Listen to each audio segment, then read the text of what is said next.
The story begins on a stormy evening when Clara opens the door to find Evelyn, her mother's old college friend, standing in the rain, soaked but smiling with an unsettling calm. The moment feels charged. Evelyn's presence carries the weight of something unspoken. Marian, Clara's mother, welcomes her in too eagerly, insisting, "She's family." The word lingers oddly in the air, planting the first seed of unease.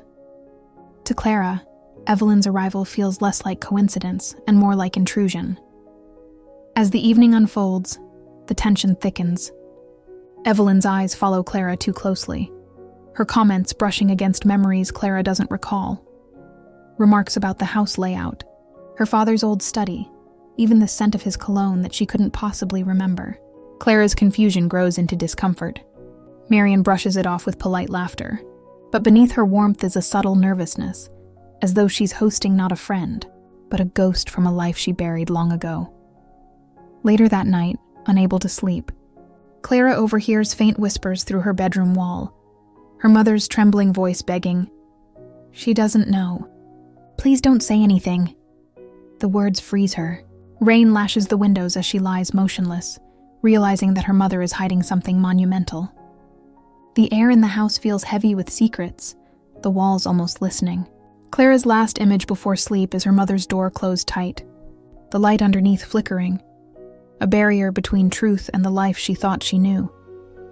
Clara's life, once stable, is now defined by quiet recovery, both hers and her mother's.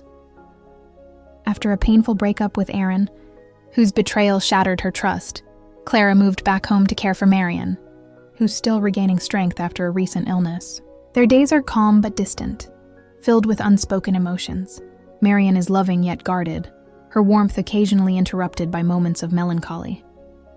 For Clara, this house represents both comfort and confinement, a temporary refuge shadowed by lingering grief. When Evelyn arrives, the rhythm of their small household shifts. She slides seamlessly into their lives, cooking familiar meals, humming old tunes, and drawing laughter from Marian that Clara hasn't heard in years.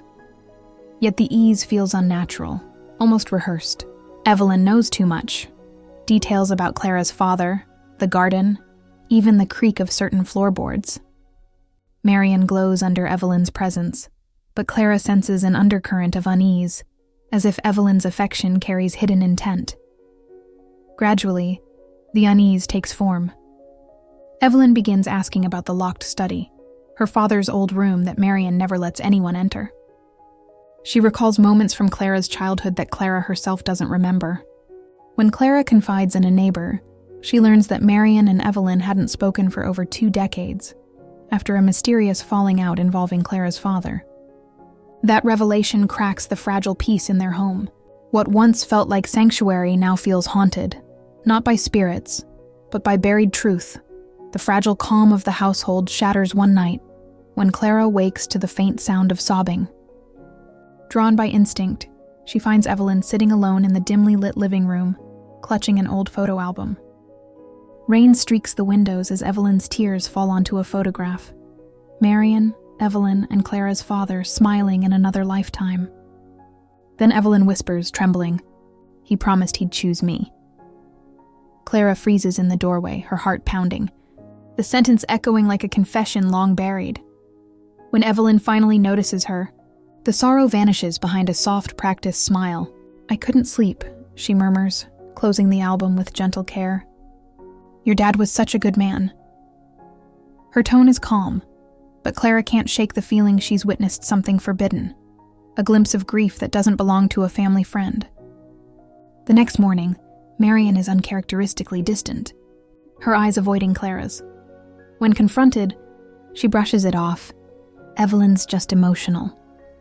But her voice wavers. The uneasy explanations unravel when Clara, unable to shake her suspicion, enters her father's locked study. There, tucked behind old documents, she finds a weathered box filled with yellowed letters, all addressed to Evelyn in her father's handwriting. Each word bleeds intimacy, longing, betrayal. The final letter, dated when Marian was pregnant, makes her chest tighten. "I'll tell her soon. You're the one I truly love." The realization crashes over Clara. Her father's old friend wasn't just a visitor. She was the woman he once chose. Clara's confrontation with her mother erupts like a storm that's been waiting years to break. Marion, trembling, finally confesses through tears. Her husband had been torn between two women. He was confused, Clara. He loved us both, but when he chose me, Evelyn disappeared. Her voice cracks with guilt. She admits she buried the truth to protect her daughter from the shame of that affair. For Clara, the revelation isn't just betrayal. It's a collapse of identity. Everything she believed about her family feels tainted. Evelyn, ever the performer, reacts with wounded innocence. She begins packing her suitcase dramatically, claiming she never wanted to cause trouble. Yet when she thinks Clara isn't watching, Clara overhears her hiss to Marion. "If you think I came here for closure, you're wrong. I came for what's mine."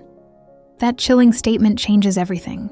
From that moment, the house transforms from refuge to cage. Evelyn's smiles sharpen, her kindness laced with threat. Marion grows weaker, dependent, haunted by old guilt Evelyn expertly revives. The tension festers into quiet terror. Lights flicker, objects go missing, messages vanish from Clara's phone.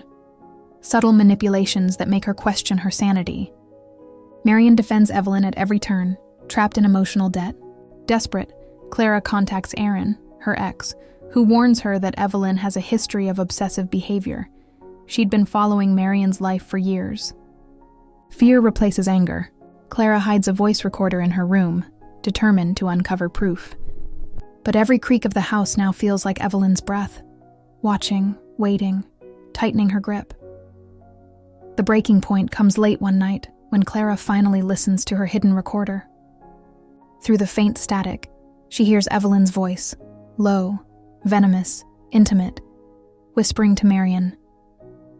She's not his only daughter. You never told her about the other one, did you? The words hit Clara like a lightning strike. Her heart pounds as she realizes the depth of deceit surrounding her. What began as suspicion now becomes unbearable truth, clawing its way into the open. Clara storms into the living room, confronting both women in a storm of betrayal and disbelief. Marion, cornered and trembling, finally breaks down. Between sobs, she confesses everything. Evelyn and Clara's father were lovers before marriage. Evelyn became pregnant but lost the baby, a loss that hollowed her.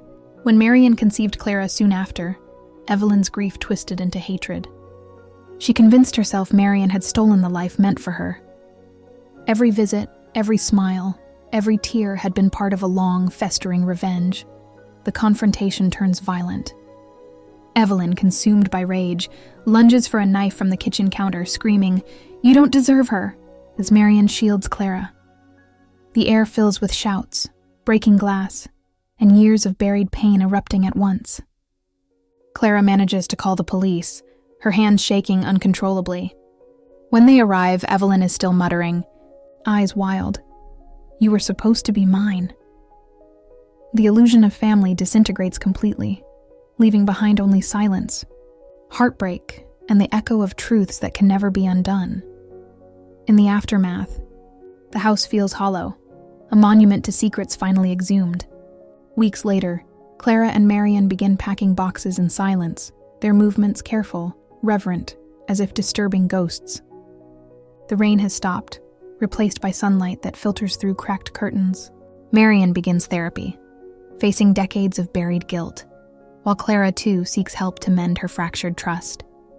For the first time, they speak without evasion or fear. The distance between them slowly softens into fragile understanding. Aaron returns quietly, no longer the man tied to Clara's heartbreak, but a steady friend. He helps them fix things around the house, shares meals, and offers presents instead of promises. In his calm, Clara finds peace rather than longing.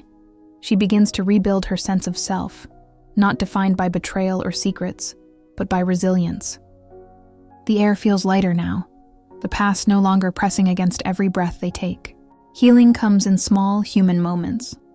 One evening, Clara opens the box of letters for the last time. Together, she and Marion sit in the backyard, the setting sun staining the sky with orange and gold. Clara reads her father's words again. Not to forgive, but to understand the man behind the lies. Then wordlessly they burn the letters. The smoke curls upward like a final farewell.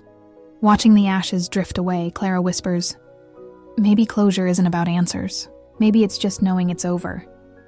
And finally, it is. Months later, life settles into a fragile rhythm. The new house smells of fresh paint and quiet beginnings. Clara spends her days working, helping Marian adjust, and learning what peace feels like when it's earned rather than imagined. The past lingers only in dreams, blurred faces, muffled voices, but she no longer wakes trembling. Healing has become her quiet rebellion. Each day feels steadier, proof that survival isn't loud. It's the simple act of choosing to keep living. Then, one afternoon, a postcard arrives. No return address, no handwriting she recognizes, just 2 words scrawled across the back. She's watching. Clara stares at it for a long moment, the chill of old fear brushing her skin.